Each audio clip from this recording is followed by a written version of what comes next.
Congress passed a bill about how many years you had to, about what constituted a flying job, because our job was teaching. We did fly. We flew with cadets, but there was a nuance to the job code. Some of us qualified. I did not, even though I had met all the prior requirements. They put in new requirements and made them retroactive. So I and one of my friends from West Point, the dean was very good. He said, "You take an airplane, you go out and look for a job, and I'll get it. I'll give that job to you." So my West Point 59 fellow and I went out, and I went to the Flight Test Center, and I said, "There can't be a better job than this in the world." So I went to the Flight Test Center, and that was, once again, it was the best thing that ever happened to me. And as I used to tell younger officers later, from then on, don't worry about the job you want. The Air Force is going to send you to the one they think they need you in.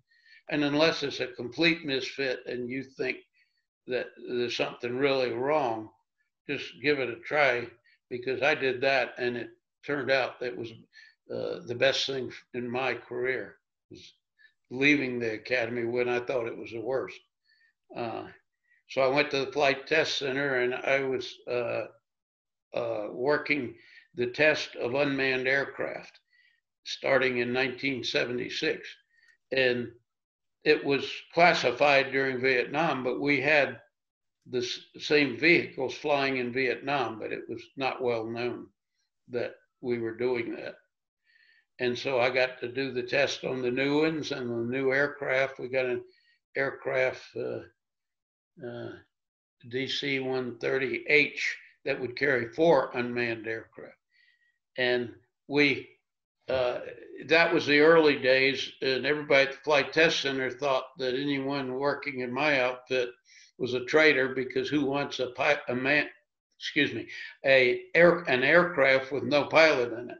And I explained to them that we were fearless, and in Vietnam we had never had anyone turn an unmanned aircraft. We called them RPVs in those days, remotely piloted vehicle. We'd never had one turn around because of the threat, and that we accomplished the mission very often and saved a lot of F-4C pilots' lives who were flying recon with the same camera that was on our vehicle. I was coming up for colonel, and I was competing with a bunch of golden arms, which I'm not, test pilots. And I didn't think the prospects were too good, but the Flight Test Center commander liked me, and I said, "I've been here 4 years. I think it's time to move on." And he says, "I agree with you." My boss had told him not to let me go. And so I then went to the best job I ever had, was a director as a system program office director, a SPO. I don't know if there is a system program office for the B1, the B2. There was for the E3 AWACS, the E4 command center airplane, and a friend of mine, a classmate and good friend of mine, was running the AFSATCOM, Air Force Satellite Communications program. And he said, "Yeah, I'd like to have you." He was a test pilot and aero graduate from MIT. He said, "I don't know an ohm from a volt. Why don't you come up here and help me?" So I got there, and I worked as his deputy for a short while, and then he had to transfer for family reasons. And I had worked hard enough that I was the only logical person to take the job, and I was his deputy, so they put me into the job, which I did not have the requirements for. Every job has a list of requirements, and I had none of them. And the General Slay was said, I'm not putting somebody that has none of the requirements in the job. But he retired, and I had the, you have to know the history. General Slay was a tough guy. And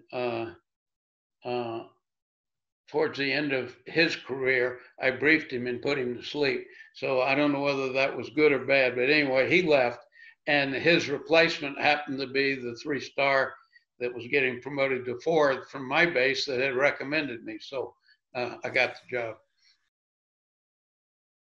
Everything was fortuitous. It was, you try to direct what you're going to do, but if they give you something that isn't what you want, go to it and give it your best.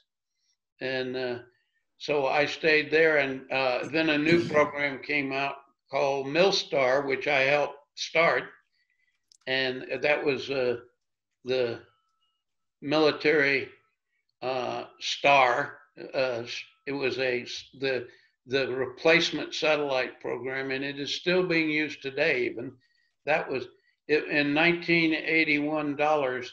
The FIDEP on the congressional line item was $41 billion for it in $81. And I couldn't get over sticker shock on it. $41 billion. When I briefed it, we rounded off to the nearest $100 million.